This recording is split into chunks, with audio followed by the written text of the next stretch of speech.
Okay, let's dive into this. Today, we're traveling to the incredible, dense forests of Arunachal Pradesh.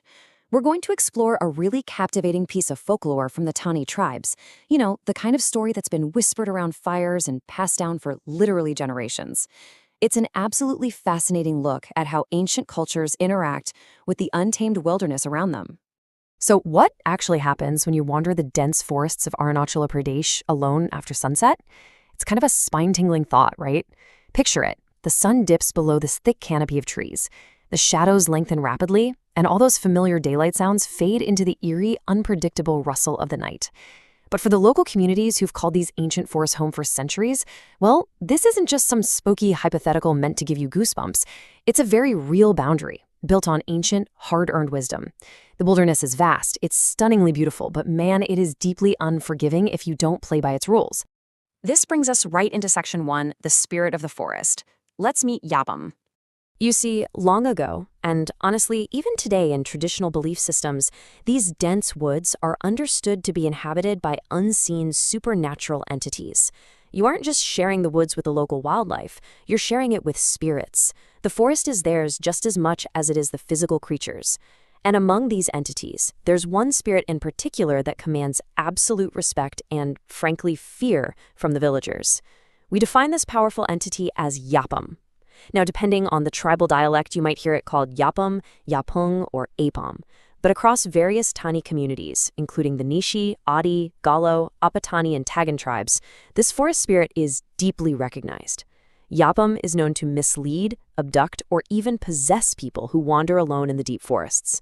It's not just some passive ghost hanging around, it's an active guardian of the deep woods, enforcing the rules of the wild on anyone who dares to cross its path unprotected. Let's move to our next section and see how this builds. Section 2. The Hunter's Mistake, a cautionary tale. Like any great myth, there's a powerful cautionary tale right at its heart, a perfect example of exactly what not to do. In this tradition, there's a really famous story passed down about a young, overconfident hunter. Let's walk through his sequence of, well, totally disastrous choices step by step.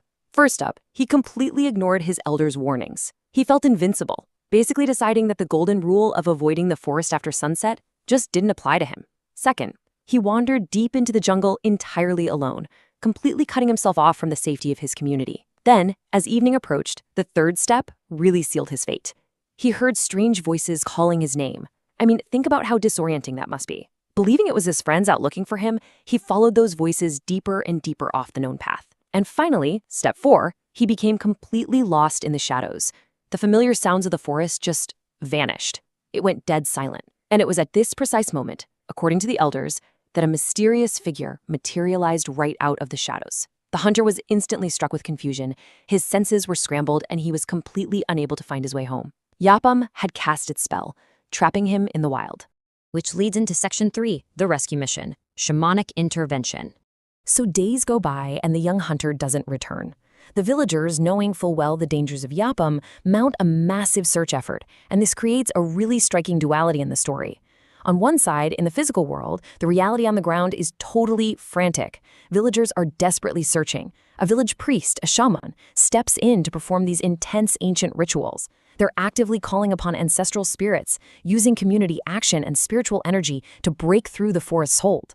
But at that exact same time, over in Yapam's realm, the hunter is experiencing something entirely different. He's not just hiding behind a tree or walking in circles in the physical dirt.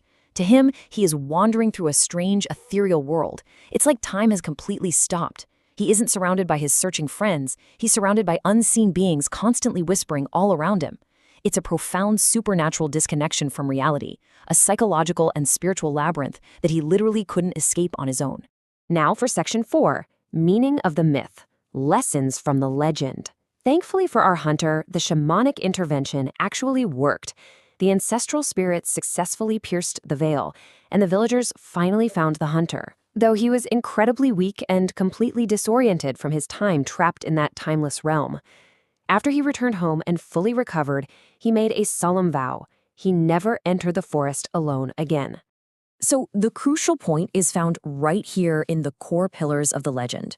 Respect nature and sacred places. Listen to elders' advice.